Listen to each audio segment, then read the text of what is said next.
It's funny how the little things in life start to mean the most as we get older. Like making your own morning coffee, tying your shoes without wincing, or just opening the front door and stepping outside on your own 2 feet. These things may seem small to some folks, but to us, they're signs of something much bigger: independence. And believe me, that feeling of doing for yourself, of living on your own terms, is priceless. Now, if you're watching this, chances are you've been around the block a few times. Maybe you've raised kids, worked hard, built a life full of memories, and now you want to enjoy your golden years without having to lean too much on others. That's not stubbornness. That's strength. That's pride. But let's be honest, staying independent in your 80s isn't always easy. Our bodies change, energy levels dip, and sometimes the world feels like it's moving just a bit too fast. But here's the good news. You can stay strong, sharp, and self-reliant with just a few simple daily routines. We're not talking about climbing mountains or running marathons. These are small habits you can build into your day that make a big difference over time. Things that help your body stay mobile, your mind stay clear, and your heart feel full.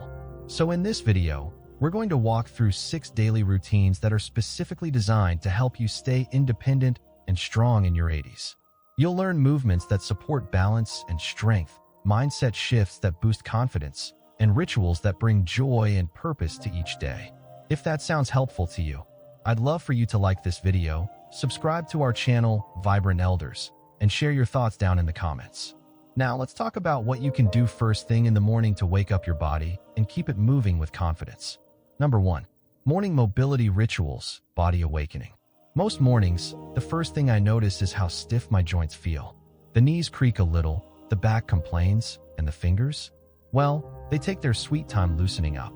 But instead of just groaning and pushing through, I've learned that a few gentle moves in the morning can work wonders. It's like giving your body a wake-up call, kind, respectful, and just enough to say, "Hey there, let's get ready for the day." Now, you don't need to roll out a yoga mat or twist yourself into a pretzel. All it takes is 5 to 10 minutes of light movement, right from your bed or chair. I like to start sitting at the edge of my bed with what I call sunrise circles. I slowly roll my shoulders forward, then back.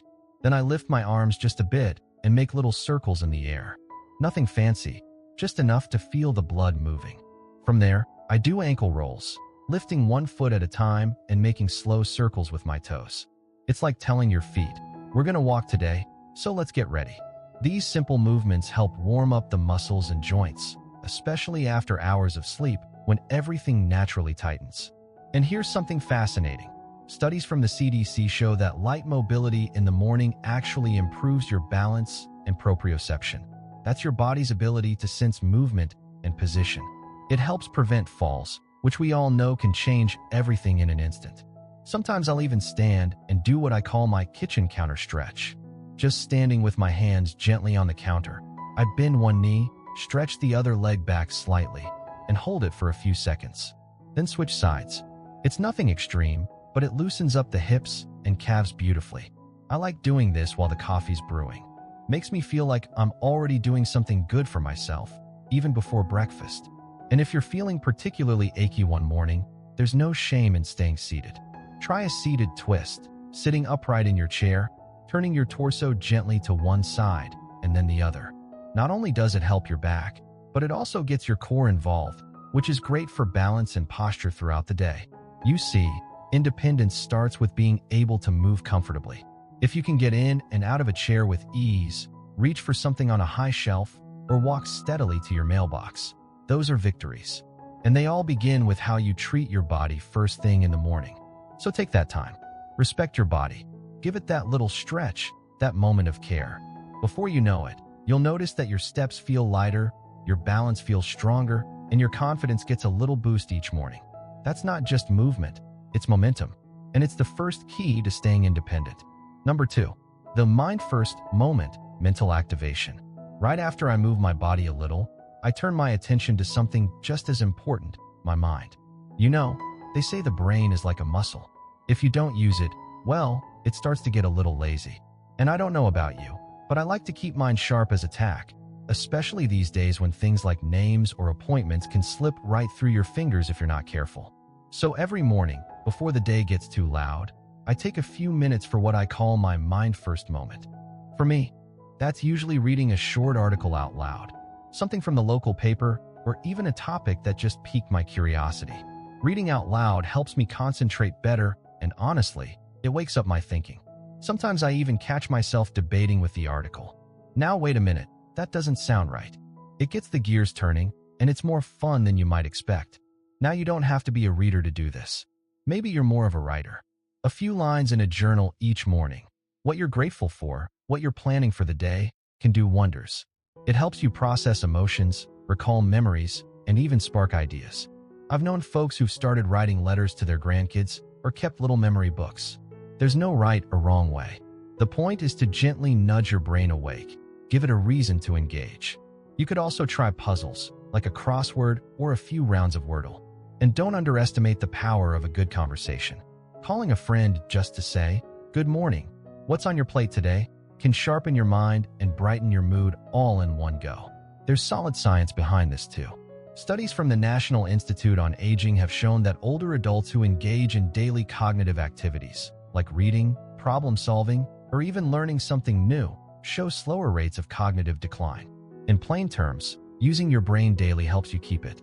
And here's the beautiful part. This one small habit in the morning sets the tone for everything else. It's like flipping the on switch. Suddenly you're more alert while making breakfast, more focused during your errands, and more confident navigating your day. You feel in control. I truly believe that staying independent isn't just about being able to move. It's also about being able to think clearly, make decisions, and enjoy the richness of life. And those first 10 minutes in the morning, that's your chance to lay that foundation. So whether it's reading, writing, chatting, or puzzling, make it something you enjoy. Something that makes you feel capable and awake. That little burst of brain power might just be the most powerful part of your day. Number 3, solo strength tasks, maintaining muscle without a gym. I've always believed you don't need a fancy gym or heavy weights to stay strong. In fact, most of the strength you need to stay independent is already built into your daily routine. You just have to be a little intentional about it. As we age, keeping our muscles active isn't about building biceps anymore. It's about making sure we can get up from a chair, carry a laundry basket, or step over the edge of a tub without losing our balance. Now, I'm not saying you need to carve out an hour every day for exercise. No way. I'm talking about turning little moments into strength builders. Like this. Every time I get up from my recliner, I try to stand without using my hands. At first, it was tough. I wobbled. Sometimes I had to sit back down and try again. But now, it's second nature. And every time I do it, I'm strengthening my thighs, my core, and my confidence. Or take the stairs. If you have just a few steps at home, even just one step up to the porch, try stepping up and down a few times while holding the railing. Do it slowly. Feel your leg muscles working. That's real strength training right there. You're not just exercising. You're building the muscles that help prevent falls, which, let's face it, can change your life in a heartbeat. Another one I love is the grocery bag carry. When I come home from the store, I grab 2 light bags, nothing too heavy, and carry them around the kitchen a couple of times before putting things away. It works your arms, your grip, and your balance all at once.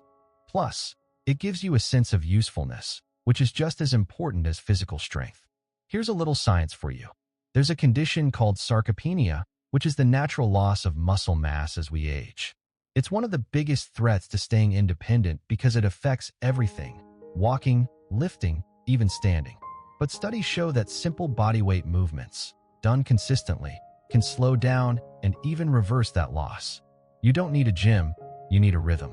One thing I recommend is picking 2 or 3 of these little challenges and making them part of your day. Not as a chore, but as a game. See how many times you can rise from a chair without hands, or how many steps you can climb without resting. Make it fun, keep it safe, and let your body thank you for it. Because the truth is, your muscles don't care how old you are. They respond to effort, not age. And every bit of strength you keep means another year of cooking your own meals, getting in and out of your car, walking to the mailbox, and hugging your grandkids with both arms. Now that, my friend, is worth every step. Number 4, the connection check-in, emotional wellness. You know, for all the talk about keeping our bodies strong and our minds sharp, there's something just as important that often gets overlooked: our hearts. Not the physical heart, though that's important too, but the emotional one. The part of us that needs connection, love, laughter, and a good chat every now and then. Because let's be honest, even if you're physically strong, loneliness can weigh heavier than any dumbbell. That's why I make it a daily habit to check in with someone. Could be a friend, a family member, even the nice lady at the pharmacy who always remembers my name. Just one simple conversation every day. My friend Rose and I, we've got this little ritual. We call each other around 4 p.m. It's not long, maybe 5 or 10 minutes, but we talk about our day, share a silly story, maybe complain a little about the news. That call lifts me up more than I ever expected. It reminds me I'm not alone. And that connection, it keeps my spirit alive. And listen, I know not everyone has someone close by, but there are still ways to reach out. There are phone check-in groups for seniors, online discussion boards, church groups, or even walking clubs at local community centers. Just being part of something, even if it's small, can light up your day in ways that no pill ever could. Science backs this up too. A long-term Harvard study found that people with strong social ties, regular conversations, close relationships, even simple friendships, tend to live longer, healthier lives. Not only that, they experience fewer symptoms of depression and maintain sharper minds. It's not just feel-good talk, it's a real foundation for independence. When we feel emotionally connected, we're more motivated to take care of ourselves.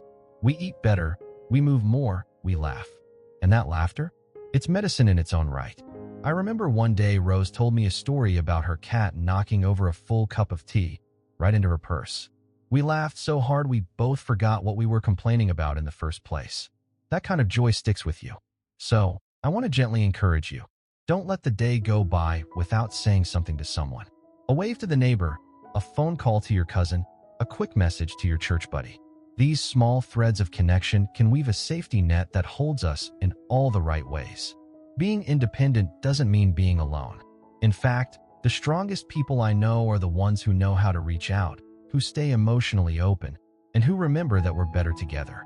Just one voice, one hello, can make your day, and someone else's, a whole lot brighter. Number 5. Purposeful planning, setting one daily goal. One of the best things I've learned with age is that a good day doesn't have to be packed full of activities. It just needs a little purpose. Something small that gives you direction. That's why every morning, right after I stretch and get my mind going, I sit down with a cup of coffee and ask myself, what's one thing I'd like to accomplish today? It doesn't have to be big.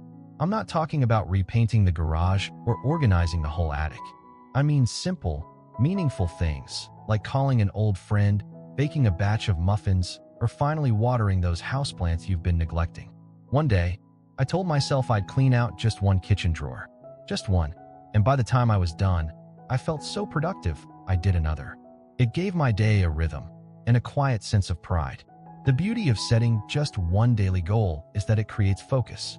It gives you something to look forward to and, more importantly, something to look back on and feel good about. And here's a little secret. It also helps keep your brain and mood in better shape. Psychologists have found that achieving even small goals releases dopamine, a feel-good chemical in the brain. It's the same boost you get from a hug or a good laugh. That little dose of motivation can carry you through the whole day. Sometimes my goal is something purely enjoyable, like writing a letter to my granddaughter or picking flowers from the yard. Other times, it's something practical, like sorting through bills or prepping a healthy meal. The point isn't what you do, but that you chose it and you saw it through. That's powerful. I like to keep a little notepad on the kitchen counter. Each morning, I jot down my goal for the day. And by evening, when I see it crossed off, I get that quiet satisfaction, the kind that reminds me I'm still running my own show, still making choices, still living with purpose. Even on slower days, I pick something gentle. Sit on the porch for 15 minutes and watch the birds. That counts too, especially when it makes you smile or breathe a little deeper. If you're ever feeling stuck or low energy, try this. Don't pressure yourself to do 5 things. Just one. That's enough to bring a sense of order, accomplishment, and self-respect into your day. And over time, those little wins add up to something big, a steady sense of independence and control. Because in the end, that's what independence really is. It's not about doing everything. It's about being the one who decides what matters to you each day. And when you live with intention, even in the smallest ways, You create a life that feels active, meaningful, and truly your own. Number 6. Evening reflection and wind down, body and soul recovery. By the time the evening rolls around, most of us are ready to slow down. The day's had its say. Maybe it was full of little wins, or maybe it had a few bumps. But either way, there's something beautiful about those quiet hours before bedtime. It's a chance to put the day to rest, not just physically, but emotionally too. And for me, that's when the wind down ritual begins. It starts simple. I usually head to the kitchen and stand at the counter for a few light stretches. Nothing too fancy. I might bend forward gently, reaching toward my toes just until I feel that soft pull in the back of my legs. Or I'll stand tall and slowly roll my neck from side to side.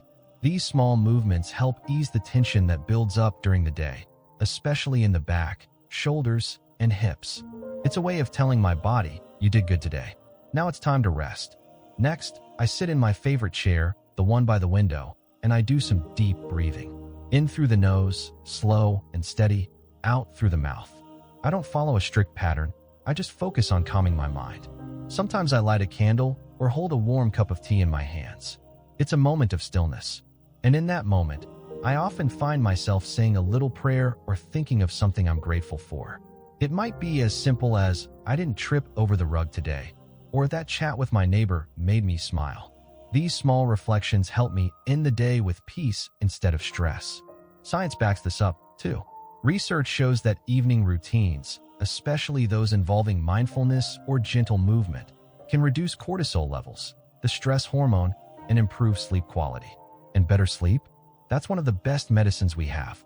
It helps with memory, energy, even mood. When your body sleeps well, everything else works a little better. Some nights, I write a few lines in a journal. Nothing long, just a sentence or two. Today, I baked banana bread. Felt tired, but still called my sister. Looking back on these notes, even just a week later, reminds me that I'm living a full life, one day at a time. And here's the thing. This ritual isn't just about rest, it's about recovery. It gives your body a chance to heal, your mind a chance to unwind, and your spirit a chance to breathe.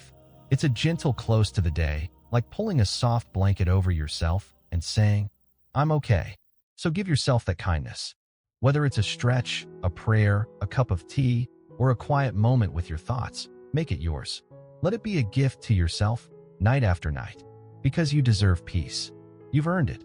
And every day you wake up ready to begin again, stronger and more grounded than before. So here we are, at the end of our little journey together today. And if there's one thing I hope you're walking away with, it's this. You have more strength, more control, and more power over your independence than you might think. Staying strong in your 80s isn't about defying age. It's about working with it, gently and wisely, every single day. Because when you stretch your arms in the morning, when you speak a kind word, when you pick one goal and see it through, that's you choosing to stay in charge of your life. Every small act, every mindful moment adds up. And those 6 routines we talked about, they're not chores, they're gifts. Little anchors that keep you steady, keep you connected, and keep your spirit bright. I know some days are harder than others. Believe me, I've had mornings where just getting out of bed felt like a workout. But here's what I've learned. Consistency builds confidence, and confidence builds freedom. You don't have to do everything perfectly. You just have to keep showing up for yourself, one stretch, one smile, one step at a time. If this video brought you some comfort, some motivation, or even just a sense of, I can do that, I'd be so grateful if you gave it a thumbs up, subscribed to our channel Vibrant Elders, and shared a little bit of your story in the comments. Your words matter, and someone else out there might really need to hear them. Until next time, keep choosing strength, keep choosing joy, and most of all, keep believing in your own beautiful ability to live life on your own terms.